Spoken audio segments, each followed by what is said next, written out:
Welcome to Liberty Action Alert with Greg Seltz, sponsored by our friends at the Lutheran Center for Religious Liberty here in Washington, D.C. A program that cuts through the chaos and confusion in the culture today by talking to kingdom citizenship, bold biblical principles for a robust public Christian life. And now your host, Dr. Greg Seltz. Good day, Washington, D.C., and friends of the program all around the country. I'm Greg Seltz. Welcome to Liberty Action Alert, where every week we try to cut through the noise and take on the issues, especially the public issues that matter to you, people of faith. We try to rely on the wisdom of the Word of God for the sake of the culture and the mission of the church, or as we like to say here at the LCRL, we're trying to put our temporal liberties to work for the sake of the eternal liberties of God for all. Today on the program, we are privileged to have with us Wesley Smith. He's Chair and Senior Fellow of the Discovery Institute's Center on Human Exceptionalism, and also Tim Goeglein, Vice President of Government Communications for Focus on the Family. Welcome, gentlemen. Thank you very much. Listen, today what we're going to do is we're going to talk about, Wesley, your National Review article, California Bill to Exclude Parents from Children's Mental Health Care. And I'm quoting here, you say progressives are attacking the right of parents to be in charge of the care of their children. And I was just thinking about this. It used to be that if we wanted to give children an aspirin, you had to call the parents to make sure that you had their permission. Now, with regard to whatever it is, birth control, abortion, gender issues, they don't even have to inform parents if laws like Washington's Bill 5599 or California's AB 665 becomes law across the nation. So my question right off the bat is, why is this bad for families, children, and even society? Because it seems like people are saying it's going to be okay. Well, you know, what's going on is that political progressives really do want to steal children of traditional people. Right. They want to be able to assure that a child who presents with gender dysphoria can get gender-affirming care, meaning puberty blocking and perhaps even surgeries like mastectomies. They want to make sure that children ages, say, 12 and above can get abortions or birth control pills or mental health care. But it is still required that permission be granted to give an aspirin. See, that's what cracks me up. So there's this sense that on some issues, they're arguing children don't have the capacity, and I don't want to get into those issues today, but here you're talking about something that can radically alter their lives. They're 12 years old, they're confused, and they're saying, well, your parents don't need to know about this, let us help you. That's right. Crazy. It's not crazy if you understand that the French Revolution is attacking the American Revolution. Right. That is, that there is an attempt to destroy what exists so that something new and utopian can be built in its place. Right. Once people get their mind around that, we can stop saying, oh my gosh, that's insane, or, oh, how can they even think that's good? Because the point is destruction and then rebuilding in a whole new cultural milieu.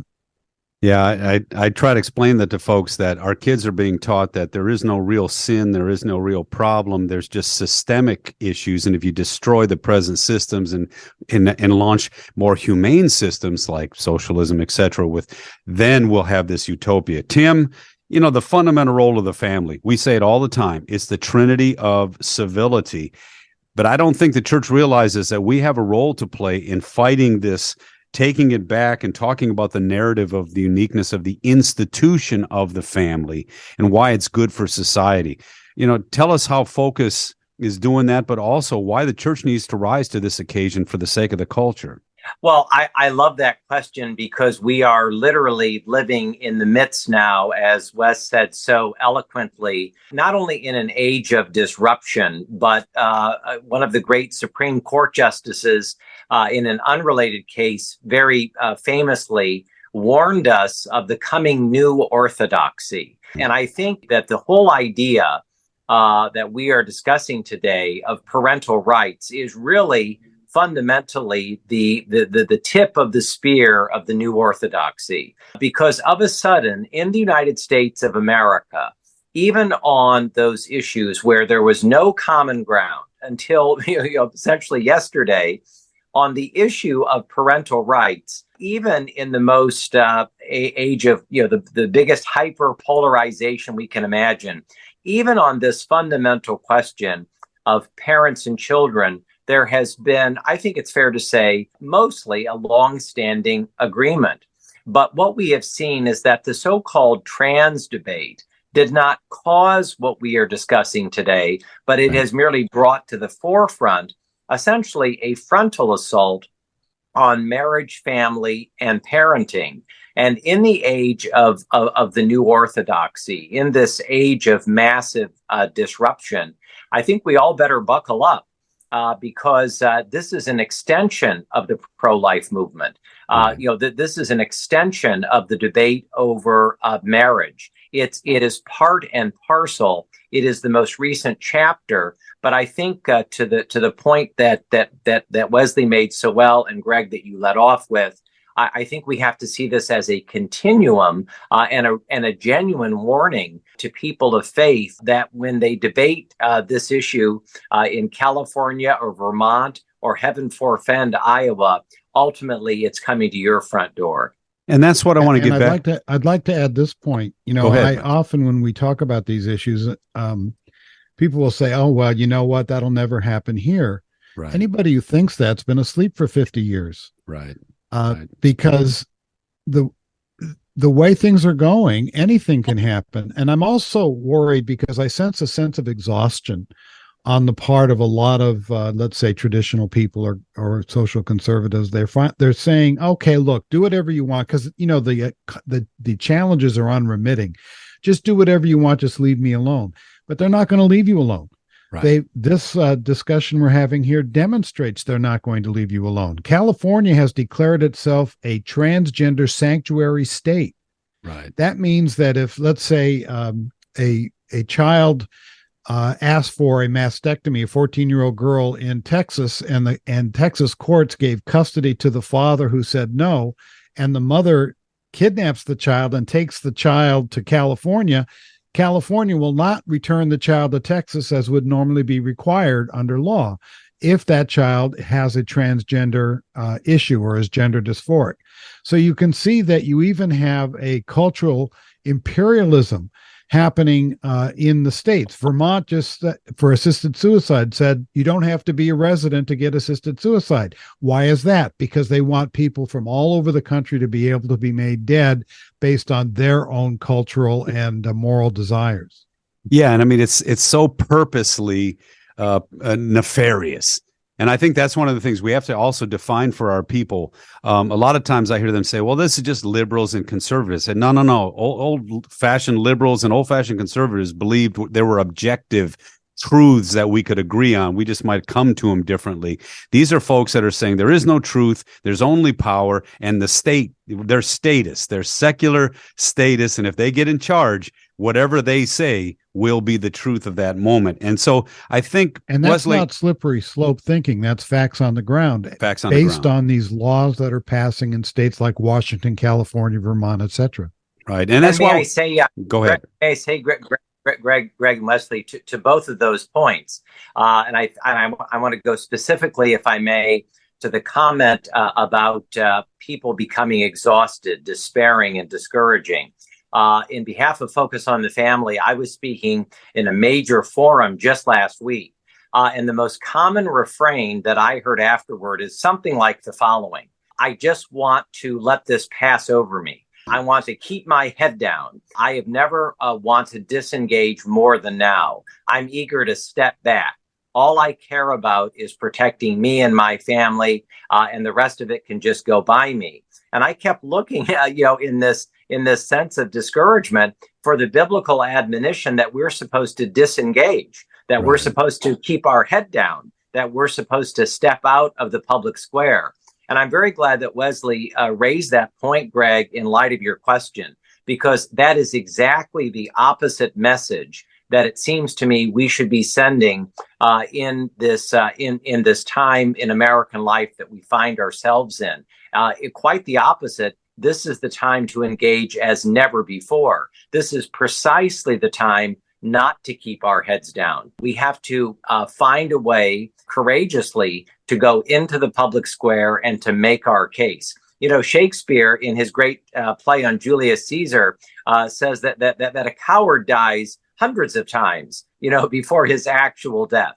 And this is a time, it seems to me, to buckle up and to reconfirm our commitment, to those timeless principles regarding parental rights. Well, and the Reformation, when you think about Luther, one of the things that Luther said is about we want to empty the monasteries because we want our best people back in the middle of all these things, because God has always been in the middle of our mess, in the middle of our chaos, with his law and his gospel, truths that curb and transform us. And so he doesn't want his people to abdicate their role to society, calling the community to humanity and civility, even as they call all individuals to repentance and faith. And what's interesting is one of the things that I've been teaching our people, just to kind of throw it back to both of you, is coming up with a metaphor that helps them understand that this is a godly thing to do, to engage these moral issues, even if you're not sharing,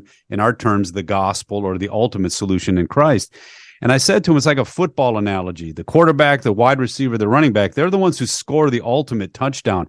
But we're the blockers too. You need a good offensive line. And unfortunately, blockers block every play. There is no play where they don't block and try to put the defensive lineman on the ground. And that can be part of a godly work too. It's just tougher because you don't really see the touchdown scored. You're probably laying on your back. Wesley, that's what I want to get back to, taking back the narrative. Your Discovery Center's Center on Human Exceptionalism takes back the narrative when you say these principles are foundational to freedom. They're foundational to a culture that is humane. I mean, we're the true humanists in that regard, that are built on these foundational principles. Talk about how your institute is doing that. Well, we engage from a human rights perspective, not a religious perspective. Right. Because we want to invite people in, whether they're religious, a-religious, atheist, or whatever. These are human rights principles. These are the principles of Western civilization that have brought unprecedented freedom, liberty, and prosperity to the world. And you find what's going on, I think, is that the world, that the West was so successful, it's become, there's a decadence that has set in and a dissipation. Well, the Center on Human Exceptionalism says, look, human beings have unique value. And as a corollary of that, we also are the only species that has moral duties. We are the only known moral species in the universe. And that means if we're going to be fully human, we not only have to protect each other's inherent intrinsic equality, regardless of our circumstances in terms of moral worth, but we also have a duty to engage. We have a duty to each other. We have a duty to our posterity, that's for sure. In fact, the founders who created this country, and Tim just wrote a wonderful book about these issues, were talking about their posterity all the time. That's us. Right. Are we going to do any less than they did? Especially, we're not even faced, at least yet, with the kind of, let's say, martyrdom that causes, blood martyrdom. We are faced with the potential for social exclusion, but so what? That's what we were brought forth on this time to do. So stand up, be courageous, be loving in your advocacy, and just do what's right for your family and for your country.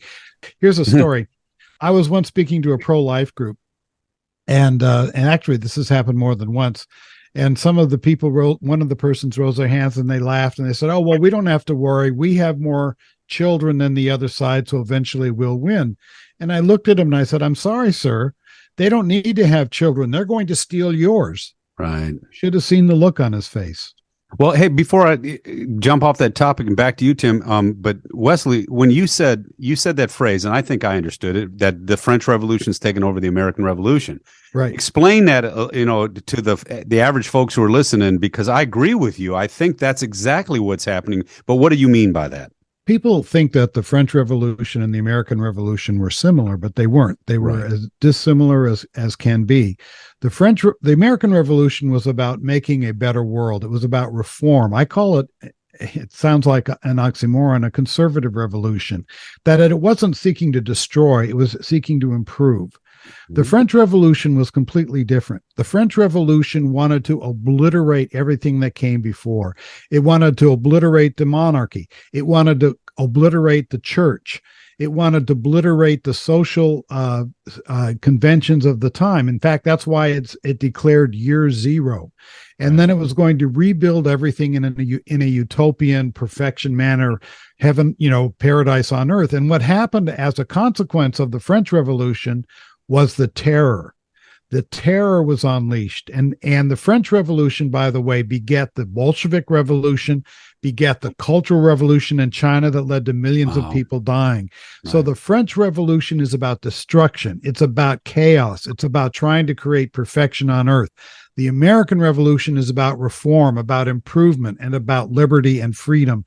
And the two are not the same. And what we're experiencing today is a French Revolution type assault on all traditional and existing cultural norms in order to tear them to dust, and then hopefully they think rebuild a utopian future, but that utopian future will be utterly authoritarian. Right. And again, from a biblical, I know your organization doesn't come at it this way, but from our point of view, and there's plenty of evidence too, human beings are sinful and broken, and that's why the founding fathers limited power. They didn't want power all aggregating in one place because it would become dominating and tyrannical.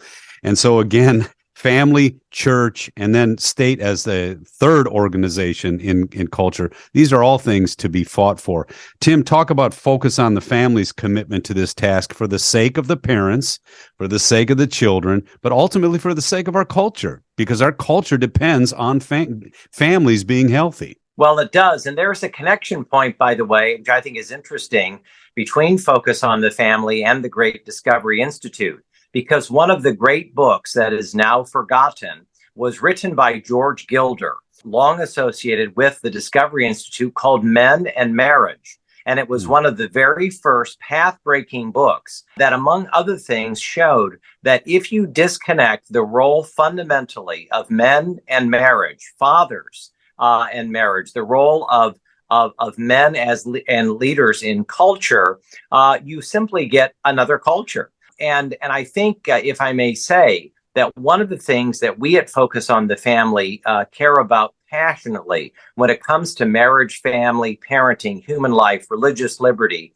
is that we pay attention to the Madisonian principle, Greg and Wesley, that you raised with regard to the Constitution. This Madisonian insight, it seems so basic, but it is so fundamental to the debate that we're discussing today. And that is that Madison believed that the enemy of freedom is unrestrained power. And a very big part of what we're discussing today is unrestrained power that is inserting itself into the traditional role of parents and children. And I'd like to give just one example. Lincoln said you can give all the examples you want, but he said you have to demonstrate. And one of the things that I think you can best demonstrate the powerful conversation we're having today takes place of all places in Iowa. I mean, Iowa, where that state is presently roiling in a debate over what is called gender care plans.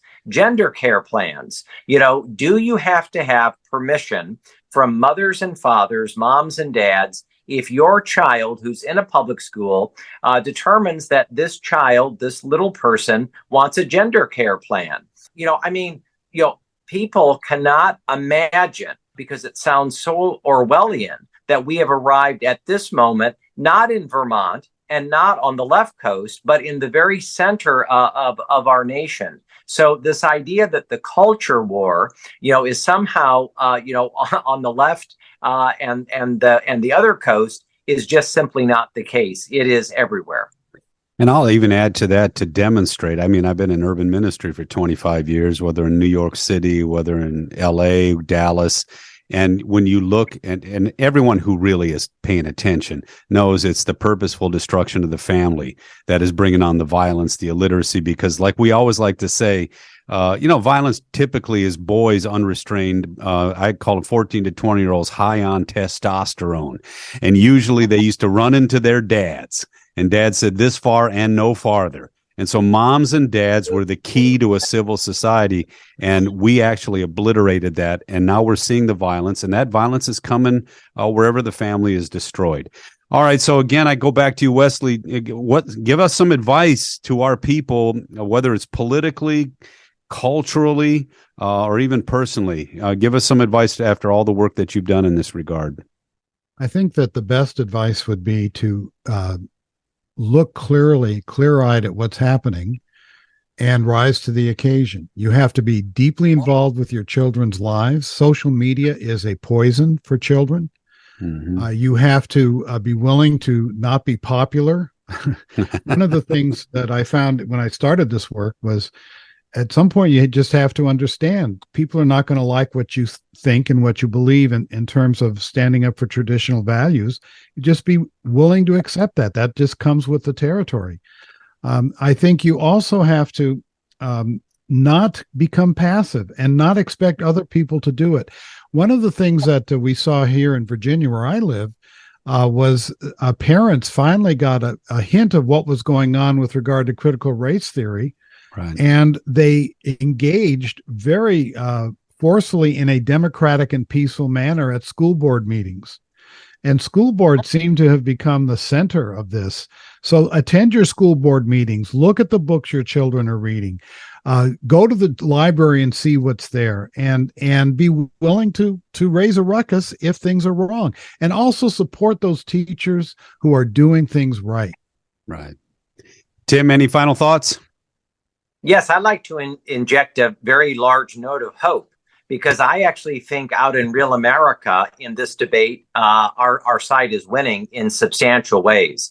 I think when you actually measure in the individual counties, in some of the important public school systems, the so-called pronoun, debates, the things like I raised about gender care plans, there's a host of these things. Governors are dealing with them. State legislatures are dealing with them, often in very surprising places. And it's amazing that there are many of our progressive friends who think, that they've been on a tear, so-called, of winning, but in fact, they are experiencing pretty major losses in substantial ways. And I think that is because we're living in the midst of a parental, and in some places, a grandparental rebellion, in light of what Wesley said, where people are saying enough. What's a school board? Can I run for the school board? What's a curriculum? Who decides the texts? These are excellent questions, and I think it's for these reasons and a host of others that we have good reason to be hopeful. And I think my final thing on this too is, folks, there is truth in the world, and that truth does transform. And there is a sense we're fighting for these principles. These principles do work.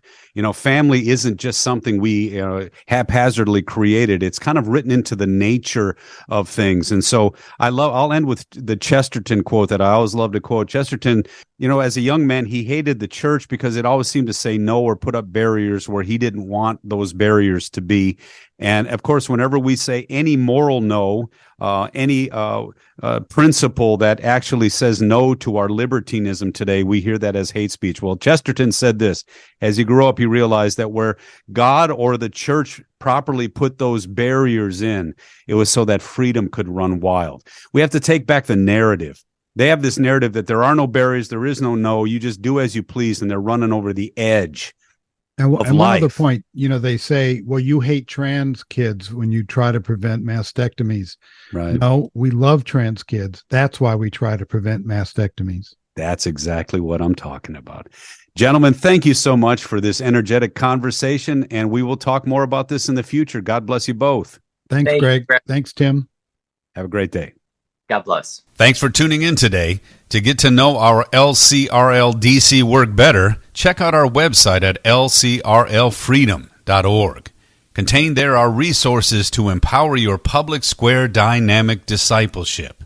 Or check out our weekly Word from the Center opinion piece every Friday at facebook.com/LCRLfreedom.